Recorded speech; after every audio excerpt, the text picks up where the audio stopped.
மம்மிஸ்னு ஒரு பேர் எடுத்துக்கிட்டாலே மைண்டுக்கு வர ஒரே இடம் எதுவா இருக்கும்னா எகிப்து. ஆனா இந்தியாவில் ஒரு மம்மி கண்டுபிடிச்சிருக்காங்க 1975 வந்து பாத்தீங்கன்னா இமாச்சல்ல ஸ்பிரிட் வேலிங்கிற ஒரு சின்ன ஊர்ல வந்து பாத்தீங்கன்னா ஒரு பெரிய பூகம்பம். அந்த பூகம்பத்துல வந்து பாத்தீங்கன்னா கிட்டத்தட்ட நிறைய மக்கள் வந்து பாத்தீங்கன்னா மண்ணுக்குள்ள புதஞ்சு போறாங்க. காப்பாத்துறதுக்காக சென்ட்ரல் கவர்மெண்ட் வந்து பாத்தீங்கன்னா மிலிட்டரி படையை இறக்குறாங்க. அங்க மிலிட்டரி இறங்கின உடனே வந்து பாத்தீங்கன்னா நிறைய என்னென்னலாம் கல்லு மண் எல்லாம் விழுந்திருக்கோ எல்லாத்தையும் எடுத்து வைக்கும் போது வந்து பாத்தீங்கன்னா ஒரு மம்மி கிடைக்குது.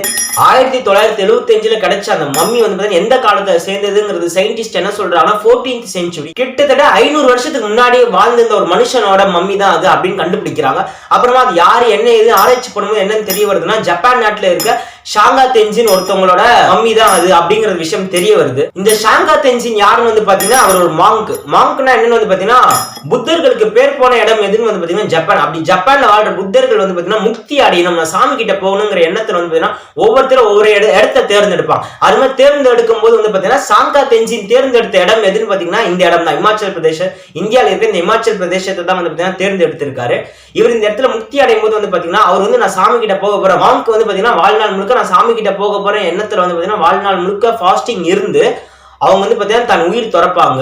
ஆனாலும் வந்து இந்த மம்மி கண்டுபிடிச்சாங்க பாத்தீங்களா, அந்த மம்மி வந்து பாத்தீங்கன்னா ஸ்டில் அவங்க இறந்த பிறகு வந்து பாத்தீங்கன்னா அந்த ஹேர் growth ஆனதுக்கு, நெயில்ஸ் வளர்ந்ததுக்கு, பல்லு வந்து பாத்தீங்கன்னா எந்த விதமும் சேதாரமும் இல்லாம அவங்க எப்படி முக்தி அடை சாமி கிட்ட எப்படி தானத்துல இருப்பாங்க அதே மாதிரி அந்த மம்மி வந்து பாத்தீங்கன்னா ஸ்டில் எடுக்கப்படும் போது கூட அப்படியே கண்டுபிடிச்சிருக்காங்க. சிட்டிங் பொசிஷன்லயே வந்து அந்த மம்மி இருந்துட்டு இருந்திருக்கு.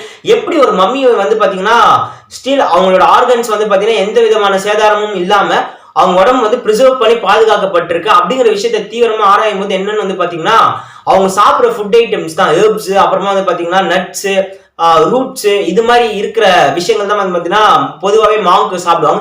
இதனாலே வந்து பாத்தீங்கன்னா அவங்க பாடியில வந்து பாத்தீங்கன்னா எந்த விதமான ஒரு ஃபேட்டு அப்புறமா வந்து பாத்தீங்கன்னா ஆயில்ஸ் எல்லாம் எதுவுமே இல்லாதனால வந்து பாத்தீங்கன்னா எந்த ஒரு மைக்ரோ ஆர்கானிசம்லாம் அவங்களை அஃபெக்ட் பண்ணல. அவங்களோட பாடியில வந்து பாத்தீங்கன்னா ஹேர் growth ஆனதுக்கு, அப்புறமா வந்து பாத்தீங்கன்னா டீத் எல்லாம் ஸ்ட்ராங்கா இருந்ததுக்கான இன்ஃபர்மேஷன் தெரிய வருது. எகிப்துல கண்டுபிடிக்கிற மம்மிஸ் எல்லாமே வந்து பாத்தீங்கன்னா நம்ம ப்ரிசர்வ் பண்ணணும். மேல ஏதோ ஒரு ரசாயனத்தை ஊத்துவாங்க, ரசாயனம் ஊத்தி அதை வந்து ஏதோ ஒரு காட்டன் கிளாத் வச்சு ரோல் பண்ணி அதை ப்ரிசர்வ் பண்ணி வைப்போம். ஆனா வந்து பாத்தீங்கன்னா இந்த மாங்க்கு வந்து பாத்தீங்கன்னா அப்படி எதுவுமே கிடையாது. அவங்க வந்து பாத்தீங்கன்னா நான் வந்து இரவு இடத்துல போய் சேர போறேங்கிற எண்ணத்திலே வந்து பாத்தீங்கன்னா அவங்க வந்து உயிர் வாழ்ந்துட்டு இருந்திருப்பாங்க. அதனாலே வந்து பாத்தீங்கன்னா அவங்க பாடி வந்து பாத்தீங்கன்னா தானாவே ப்ரிசர்வ் ஆகுது. இதை நீங்க எப்படி பாக்குறீங்க? புது இன்ஃபர்மேஷனா இருக்கும்னு நினைக்கிறேன். இதை பத்தி இன்னும் நிறைய இன்ஃபர்மேஷன் கலெக்ட் பண்ணி வச்சிருக்கேன். வேணும்னா சொல்ல நான் வீடியோ மேக் பண்ணி போறேன். கமெண்ட்ல சொல்லிட்டு போயிடுங்க. Bye, thank you.